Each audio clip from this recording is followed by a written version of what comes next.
Pada suatu pagi, ketika saya sedang berada di pasar induk, saya melihat seorang ibu-ibu yang sedang jongkok dan mengambil sisa sayur-sayuran. Kemudian saya dekati dan saya mengobrol banyak dengan dia. Sampai akhirnya dia berkata, "Kehidupan saya tidak seperti ini. Dulu saya cukup mapan, tapi semenjak kejadian itu saya dan keluarga saya menjadi susah dan menderita." Saya mulai tertarik dengan apa yang barusan dibicarakan oleh Ibu Imas. Kemudian saya bertanya, "Sebenarnya gimana sih Bu ceritanya?"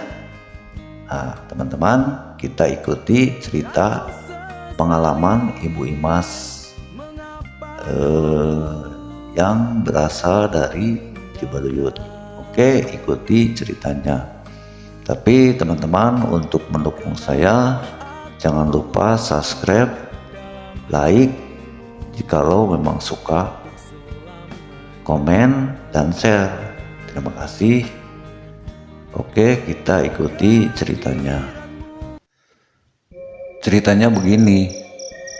Ketika suami saya bekerja di perusahaan sepatu di Cibaduyut, sambil bekerja, suami saya sering mendapatkan pesanan-pesanan sepatu yang setiap bulannya lumayan banyak. Karena banyaknya pesanan-pesanan, suami saya mulai merintis membuat usaha kecil-kecilan dengan membuka perusahaan pembuatan sepatu Cibaduyut sendiri. Usaha kami maju dan lancar sampai kami bisa membeli sebuah tanah yang luas dan kami bangun sebuah rumah dan pabrik sepatu. Karyawan yang bekerja pun cukup banyak karena pesanan sepatu juga setiap tahunnya meningkat dengan pesat. Dan akhirnya rumah yang sekaligus pabrik itu pun selesai dibangun. Rumah kami memang sangat luas, terdapat 4 kamar, ruang tamu, dapur, dan ruang-ruang lainnya. Tapi ada satu ruangan khusus yang disediakan oleh suamiku, yang di dalamnya tersimpan sebuah guci warna hitam. Kalau di Sunda namanya padaringan. Padaringan adalah tempat untuk menyimpan beras. Dan suami saya wanti-wanti berpesan kepada semua anggota keluarga saya untuk tidak membuka atau memindahkan guci itu ke tempat manapun. Jadi harus tetap dibiarkan seperti itu, jangan sampai ada yang mengganggu. Meskipun ada tanda tanya dalam pikiran saya, tapi saya menurut saja apa yang diinginkan oleh suami saya. Tak terasa waktu pun berlalu, anak-anak sudah pada besar. Yang satu sudah menikah, yang lainnya masih sekolah. Usaha suamiku dari tahun ke tahun semakin maju. Bahkan kami membeli tanah dari keuntungan dengan banyaknya order pesanan sepatu yang kami terima. Yang membuat penasaran, dari ketika kami membuka usaha sampai dia sekarang dengan usahanya yang maju, dia sebulan sekali kadang pergi dan tidak pulang menginap. Waktu ditanya, katanya ada urusan bisnis yang sangat penting. Semakin lama, rasa penasaran untuk mengetahui kamar khusus itu semakin besar. Suatu hari, ketika suamiku sedang tidak ada di rumah, saya mengendap-endap mendekati kamar itu untuk mengetahui apa yang ada di dalam kamar itu. Ketika ku buka, ternyata pintu itu terkunci dan hanya suamiku yang memegang kuncinya. Karena rasa penasaran yang ada dalam benakku yang semakin besar, lalu saya mencari kunci itu. Dan kebetulan saya menemukannya, lalu saya ambil dan kembali ke kamar itu. Saya pun membuka kunci. Ketika terbuka kuncinya, perlahan-lahan kubuka pintunya dengan rasa takut dan penasaran yang semakin besar. Perlahan-lahan pintu itu pun terbuka dan kulihat ada gentong beras atau guci pada ringan yang tertutup, dan sekelilingnya ada sesajen yang sangat sempit. Lalu saya masuk dengan langkah yang perlahan dan agak berat. Sempat terpikir untuk mengurungkan niatku itu, tapi pikir saya sudah terlanjur masuk. Akhirnya saya berjalan mendekati pada ringan itu.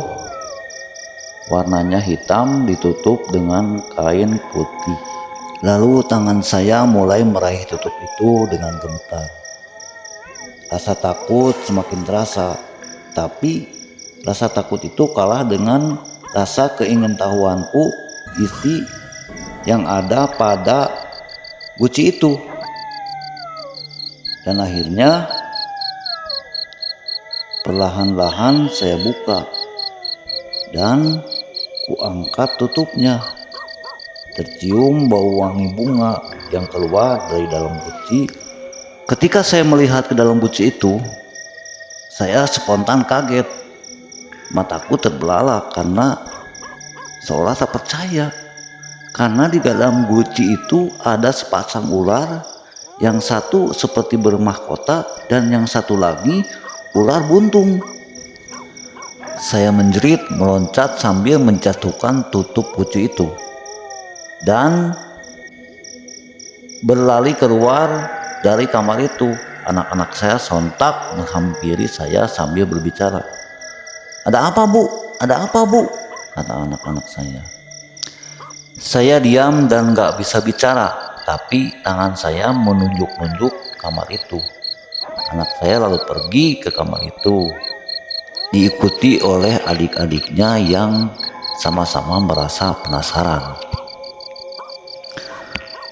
Mereka dengan jelas melihat 2 ekor ular yang keluar dari guci itu.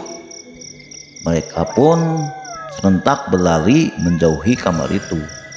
Dan anakku yang paling besar pergi mencari sapu untuk mengusir ular itu. Tapi ketika sampai ke kamar itu, ular itu sudah hilang.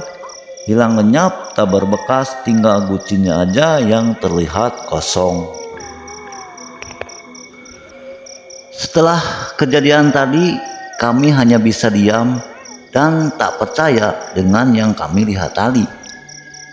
Saya berpesan jangan sampai kejadian ini diceritakan kepada bapak atau diceritakan kepada orang lain.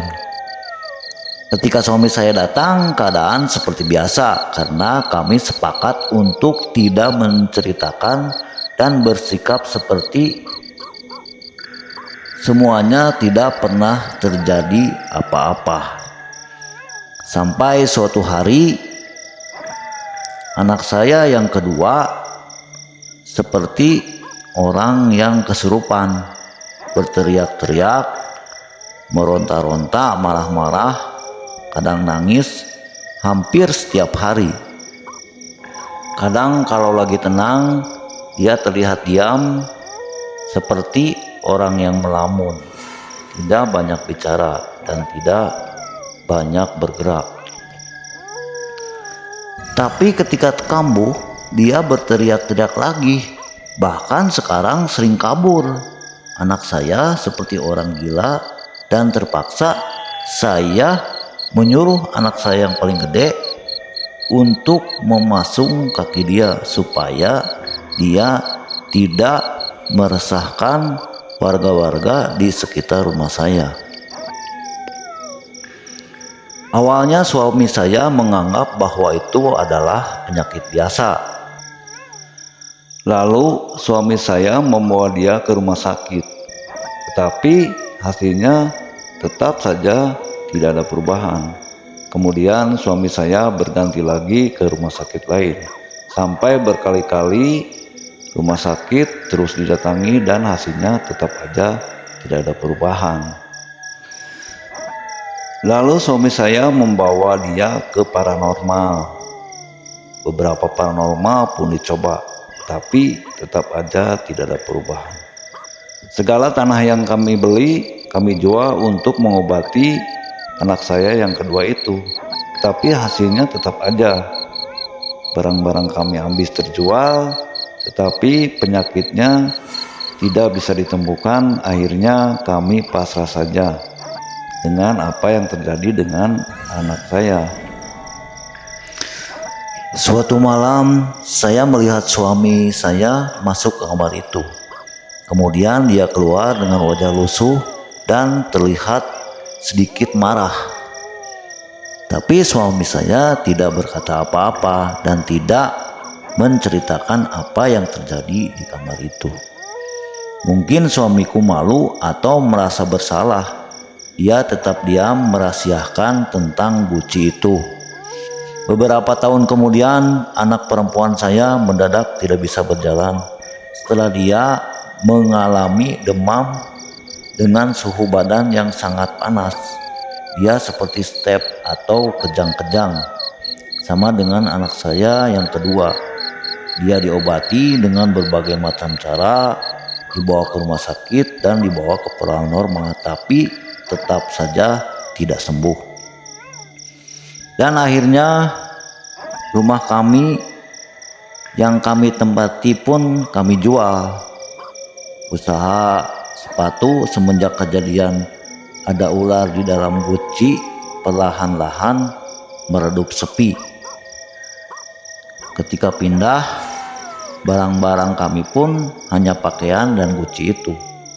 Karena barang yang lain sudah kami jual untuk biaya pengobatan kedua anak saya. Ketika aku bawa guci itu, suamiku bilang, "Sudah, buang aja, jangan dibawa." Saya hanya menurut. Saya pun menanyakan pada suami saya, "Apakah Bapak melakukan pesugihan atau melakukan ritual agar usahanya maju?" Itu pertanyaan yang saya tanyakan kepada suami saya. Suami saya tetap menjawab, "Tidak, dia tidak melakukan apapun." Suami saya tetap mengelak dan dia tetap merahasiakannya kepada saya. Dan akhirnya ada satu kejadian yang paling tidak bisa dilupakan dan sangat membuat saya sedih dan terpukul. Anak saya diambil juga. Dia meninggal mendadak tanpa ada sebab yang pasti. Sekarang kehidupan kami lebih susah dan sedih. Sekarang rumah kami mengontrak. Anak saya yang kedua seperti kehilangan akal. Pihak rumah sakit jiwa pun pernah meminta izin kepada suami saya untuk mengobati anak saya. Tapi suami saya tidak mengizinkan. Mungkin dalam pikirannya dia ingin mengurus anak saya karena dia bertanggung jawab atas semua kejadian yang menimpa anak saya. Sedangkan anak kami yang bungsu, dia lumpuh, tidak bisa berjalan. Dia berjalannya juga ngesot. Sekarang kehidupan keluarga kami hanya mengandalkan dari suami saya menanam singkong di bantaran sungai Citarum. Tapi sekarang sudah dibersihkan dan akhirnya suamiku hanya bekerja seadanya.